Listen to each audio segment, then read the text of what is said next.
What's going on, guys? This is Chandler Smith, and today we are going to be talking about the biggest question that I get from all new real estate investors. And that question is, Chandler, how do I run my numbers? And I've been there. I understand exactly what you're feeling because I purchased all the real estate books I could find. I watched all the YouTube videos I could find, and it seemed like people would say they're going to talk about their numbers, but they never break everything down for you. They never go through every step and show you the exact numbers they used to purchase the property. So that's my first goal, is to show you exactly how I run my numbers, and not just how I run my numbers, but I'm going to show you how I ran them on a duplex, the exact numbers, and how I was able to get a 29% return on that duplex. And that's not including appreciation, principal paydown, or tax benefits.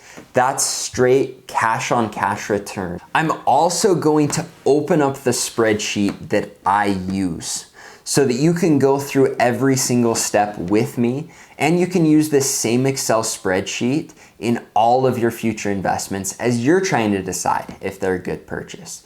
To be able to download that spreadsheet, you just go to chandlerdavidsmith.com. You'll find it right on my website, and you can download it. The only thing that I ask from you is that you like this video and subscribe to the channel. Because today I'm going to show you how to use that Excel spreadsheet, and I'm going to show you how to get a 29% return. But I've got a ton of other great stuff I want to show you in the future. So like the video, subscribe, and let's get started. This is actually a picture of the duplex we're going to be running the numbers on. And I purchased this property, I think it's been 2 or 3 years ago. Originally, it was listed for $95,000. I ended up getting them down to $89,000, and I got it so that they covered all of my closing costs on the loan. Now, to jump into this Excel spreadsheet, again, you can download it at chandlerdavidsmith.com. All of the green boxes, you can plug in numbers. Everything else, don't touch unless you know what you're doing, because it's going to throw everything all out of whack. Now, as you can see, I put in the purchase price of $89,000. The next section is going to be your cost to make rent ready. Now, what this is if you have fixes, so you've got a floor to refinish, you've got a bathroom to redo, you redid landscape, this is a place to put it in to count that money towards your initial investment so you can see what your return is. Now, the next box is your closing cost percent. And with this property, I didn't pay anything on closing costs. That's why it's at 0. I highly suggest doing this on your first couple properties and on all of your properties if you can, because it minimizes your down payment, which means you've got to put less money in. It also takes the what ifs out of buying the property, because a lot of times your closing costs can change every time. That way you know your exact initial investment that you need. So first helpful hint, try and make it so that the seller is covering your closing costs. Now, the next portion here talks about your total capital required based on the percent down. Now, again, that's not a green box, but you can change that by changing the percentage in that green box. So for this investment, we needed $22,000 down. Now, there are banks that do offer 10% down packages, which I strongly suggest, especially when you're getting started, because that's going to up your returns, as you can see here by plugging it in. It also is going to make it so that you can get into an investment property sooner.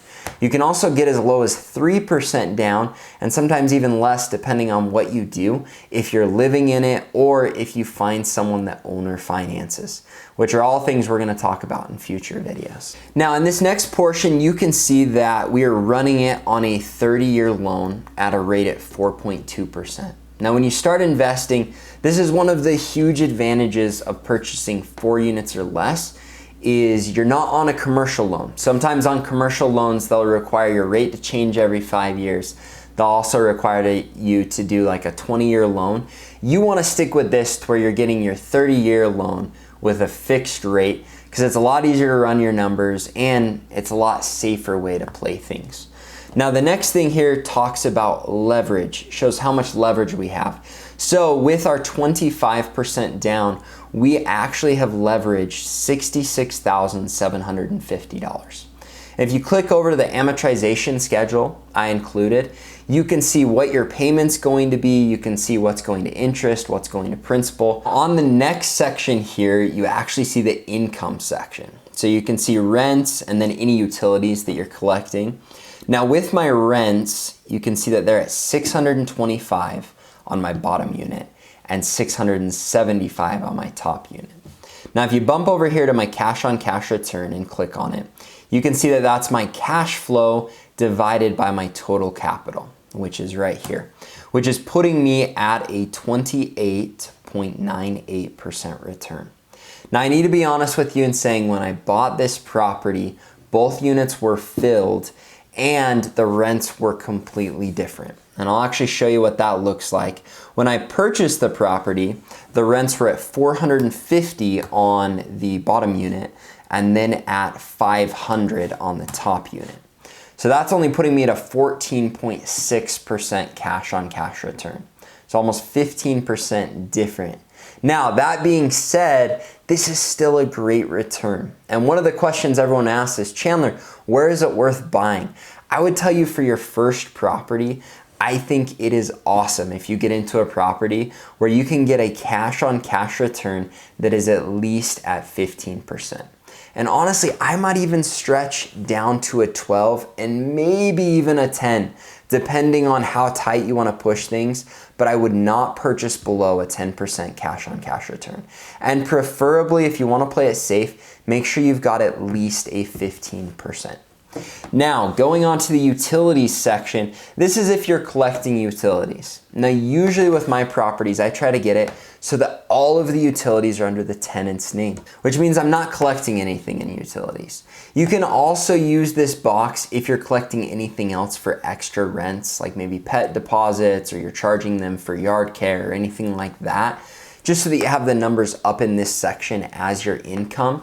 That being said, with utilities, I strongly suggest getting them in the tenant's names so that you're not having to collect them, because sometimes that can be a pain in the butt. Now, this next section talks about your gross potential income. Now, that's going to be the add up of all the income you've got coming in. And then you go down to your vacancy. Now, this is another number you can play with. I've got my vacancy at only a 6%. Now I have a lot of units. I'm very comfortable with how well we've gotten at keeping our units full. So I feel like this is high for me. However, there are some people in some markets that'll say, Chandler, that's absurdly low. What are you thinking? You're taking a risk having a number like that. Know your market, know your management company, know where yours are supposed to be coming in. And if you want to play it safe, run it at a 10%. There's no reason you should ever have more than a 10% vacancy. If you do, get a new management company or lower your rents or change something because you're doing it wrong. Now in the next section, this is your effective gross income. And that's after taking out your vacancy. All right, now we're gonna drop down to the expenses portion of the document. And you can see our first expense is our maintenance. Now maintenance is going to include your capital expenditures and any of your general maintenance. So if you're saving up for a roof or for a water heater or something you think is gonna go out down the road, that's money you're setting aside for those capital expenditures. However, you also have the general maintenance you prepare for. So things like the faucet breaking or having a leak or needing X, Y, and Z fixed.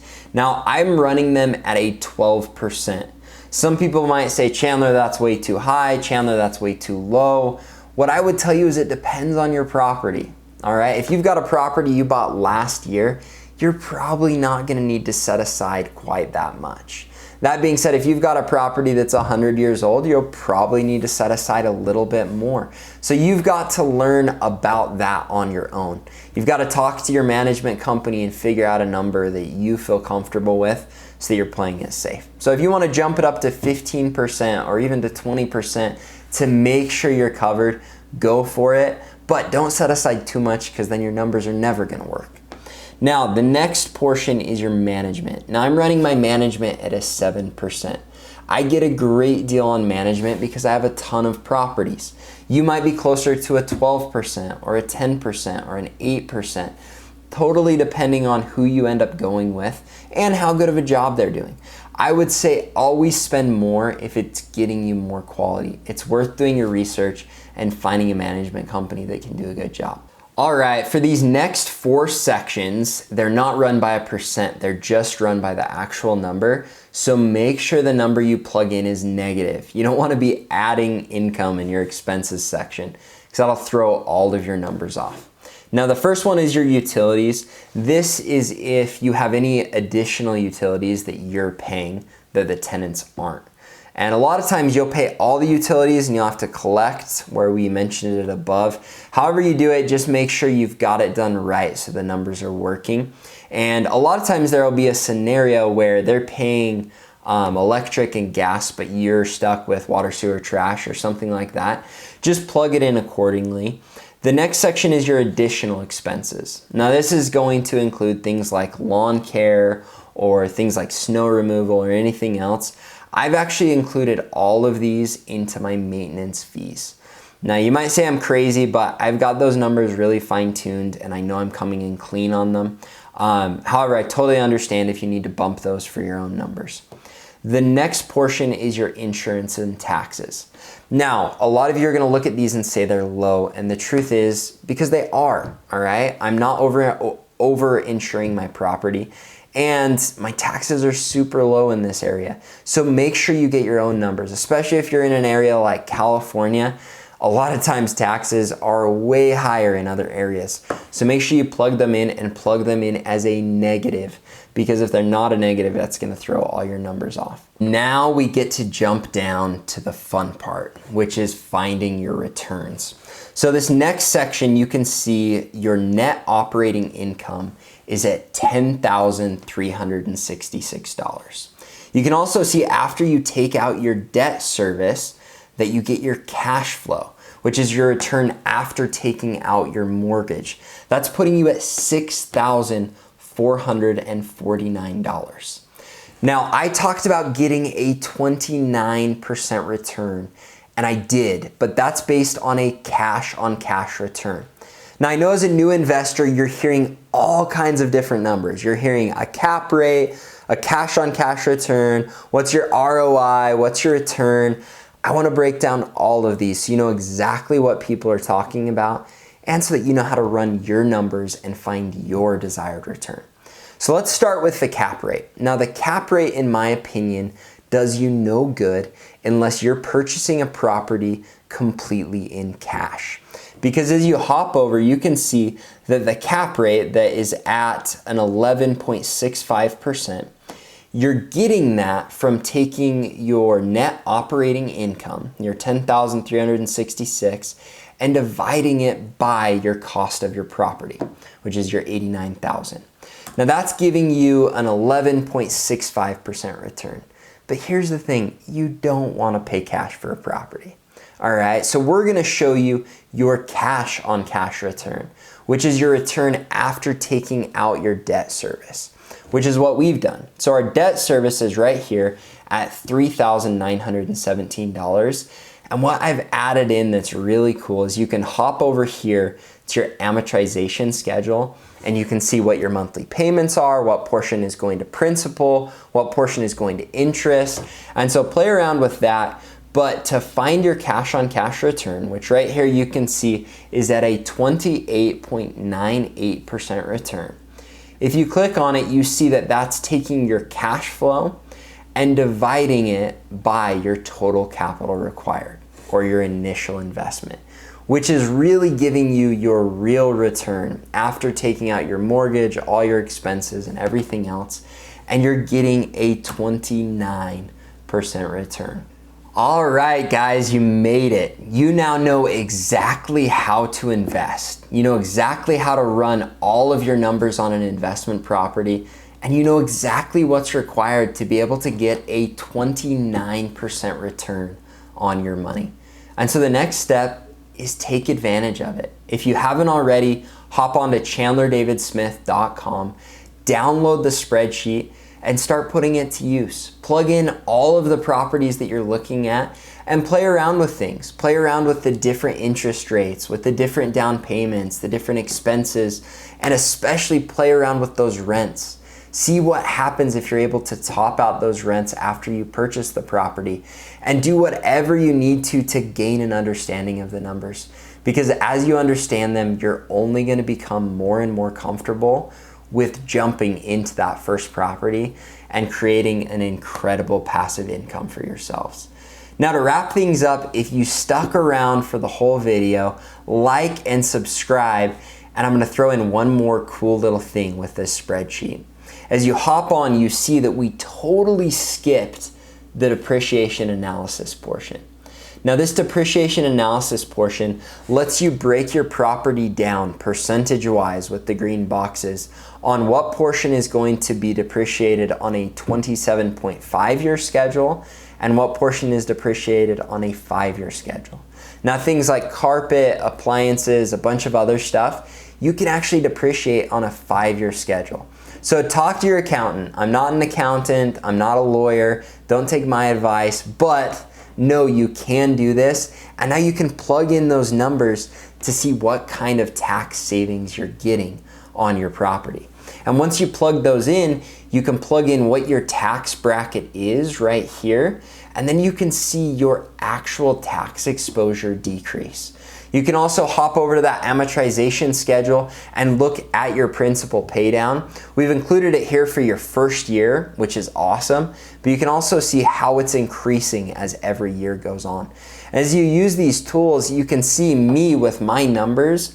I'm getting a 41.13% return on my money, which is unheard of. You tell somebody you're getting a 40% return on your money, they're gonna say you're full of crap. But if you invest in real estate properly, that is totally feasible. Finally, if you liked the video, push the like button and subscribe to the channel.